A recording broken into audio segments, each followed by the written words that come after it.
Morning বন্ধুরা, আশা করি সবাই ভালো আছো।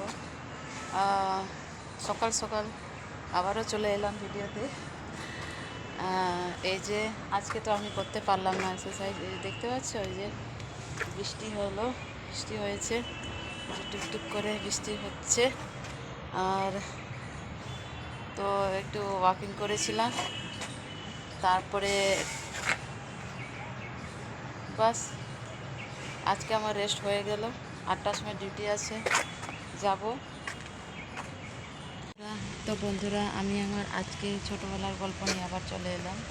আমি যখন ক্লাস 5 থেকে 10 পর্যন্ত, মানে 8 পর্যন্ত একটা কথা বলছি। মানে যখন স্টাইপেন্ড যে বছর একবার করে পেতাম না, এই শ্রাবণ মাসে বৃষ্টির সময় পেতাম। তো তখন আমার স্কুলের জামা ছিল একটা জামাতেই আমি ক্লাস 8 পর্যন্ত পড়েছিলাম, ঠিক আছে। তো ওই জামাতে দেখেছো তো কেমন করে ছোপ ছোপ করে কালো কালো ময়সা দাগ পড়ে যেত।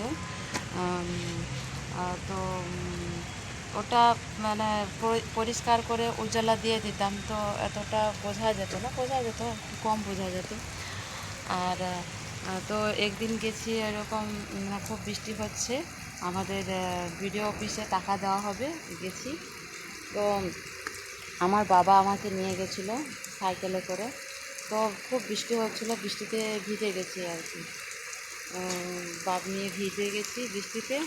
তখন আমার জামাটা ভিজে, তখন আমার এই যে কালো ছোপ ছোপ দাগগুলো পুরো দেখা যাচ্ছিলো আর কি, একদম মনে হচ্ছে বুঁদ বুঁদ বুঁদ বুঁদ বুঁদ করে এইরকম খুব বেশি দেখা যাচ্ছিলো আর কি, মানে হোয়াইটের উপরে। তো দিয়ে তখন আমার নিজেরই আত্মীয় একজন বলেছিল, তো জামাটা কি হয়ে গেছে, আর নতুন জামা কিনতে পারছিস না, আর এইরকম জামা পরে এসেছিস, আর দেখ তো সবাই কত ভালো ভালো পরেছে, আর এইরকম কেন পরে থাকিস এই জামাগুলো। দিয়ে আমি কিছু বললাম না, কেননা আমার মজবুরিটা আমি জানতাম, যে একটা জামাতে আমি কেন স্কুলে যাচ্ছি। কেননা সত্যি কথা বলতে সিভিল ড্রেসও আমার কাছে এতটা বেশি ছিল না, মানে কারুর কাছ থেকে ওই যে চেয়ে আনার মতন ওই রকম। তারপরে আর হচ্ছে কেউ পরেছে, আর পরা হচ্ছে না ওই রকম জামা, মানে অন্য কারোর জামা পরেছি। ক্লাস 9-10 অবধি তো আমার ওইরকম চলতো। তো অন্য কারোর জামাতে আমি মানে কোথাও যাওয়া আসা করতাম। নিজের থেকে এখানে বাবা মার যে জামা কিনে দিত, সেটা তো রোজ ইউজ করা ভালো তো না, মানে সত্যি কথা বলতে আমরা ভালো জামা কাপড় কোনোদিনও পাইনি।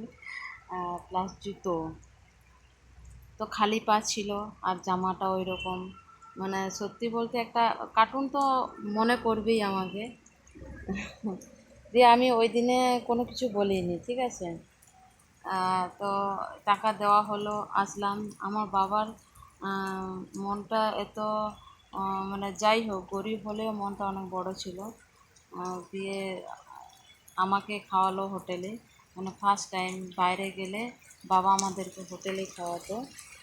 যাই হোক, পয়সা বেশি না হলে কম বেশি ওর সামর্থ্য মতো আমাদেরকে খাওয়াতো আর কি, বাইরে কোনো কাজে গেলে।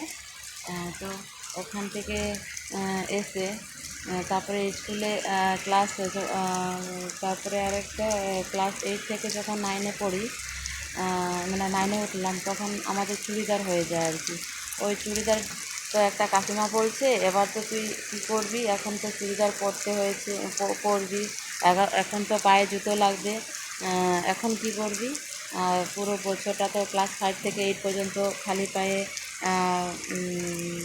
পড়াশোনা করলি, এখন কি করবি, এখন তো জুতো পরবি, জুতো পরতেই হবে এখন, তাহলে তুই কী করবি, এরকম করে বলছে। দিয়ে আমি আর কিছুই বলিনি, দিয়ে ওই রকম পেরিয়ে এলাম। তো আমার বাবাকে বললাম এরকম এরকম ব্যাপার, কি জুতো লাগবে। তো ঠিকই আছে, বাবা রিক্সা চালাতো, তো আমি জানতাম না নিজের পায়ের সাইজ কি, কেমন জুতো পরতে হবে না, সত্যি কথা বলতে জানতাম না, ঠিক আছে। ক্লাস 9-এ উঠেই পায়ের জুতো মানে মাপটা জানলাম, যে আমার পায়ে কত নম্বর লাগে বলে। তো আমার বাবা এনে দিল জুতো, আর ক্লাস 9 থেকে আমি জুতো পরা স্টার্ট করেছি।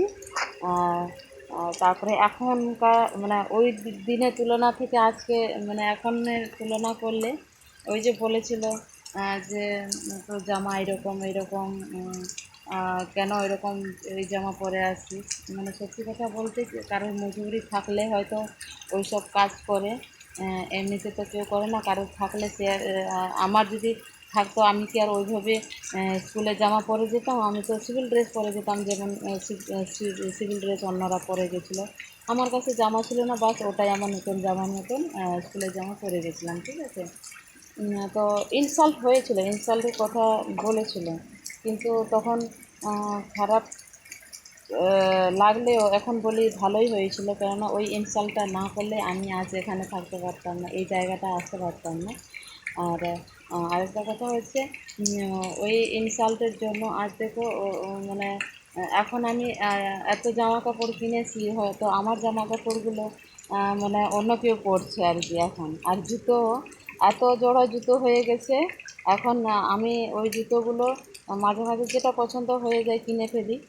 তো ওই জুতোগুলো এখন অন্য কেউ পরছে, ঠিক আছে। আমার জুতোগুলো মানে একদিন এমন সময় ছিল যে আমি লোকের জামা পরতাম, এখন আমার আমার জামা অন্য কেউ পরছে, মানে আমি দিয়ে দিচ্ছি, যার পছন্দ হয়ে যাচ্ছে দিয়ে দিচ্ছি। মানে আমার জামা অন্য কেউ পরছে, আমার জুতো অন্য কেউ পরছে। তো হতাশ হওয়ার কোনো কিছু নেই, যেটা যখন পাচ্ছ না হয়তো অপেক্ষা করছে ভালো, তখন ভালো দিন আসে। তো হতাশ হওয়ার কিছু নেই, এখন যেটা পাচ্ছে না হয়তো পরে পাবে। আহ, এটা আমার বিশ্বাস যে একদিন না একদিন সব কিছু মনোকামনা পূরণ হয়। আহ, তো আমারও হয়েছে, আমি একদিন অপমানিত হয়েছিলাম এই জামা জুতো এইসব নিয়ে। তারপরে আবার বইও, মানে বই পড়ার জন্য আমার বাবা মায়ের টাকা থাকতো না, কেন আমাদের তো সংসার পালতেই বাবা মায়ের তো হিমশিম হয়ে যেত না। তো আমি নিজের থেকে এখানে যেখানে মানব কল্যাণ কেন্দ্র, ওখানে যেখানে বই বিনা পয়সায় বই দিত, দান করতো না, ওই সব জায়গায় কেউ আমাকে বলেছিল, যেতাম ওখান থেকে বই নিতাম।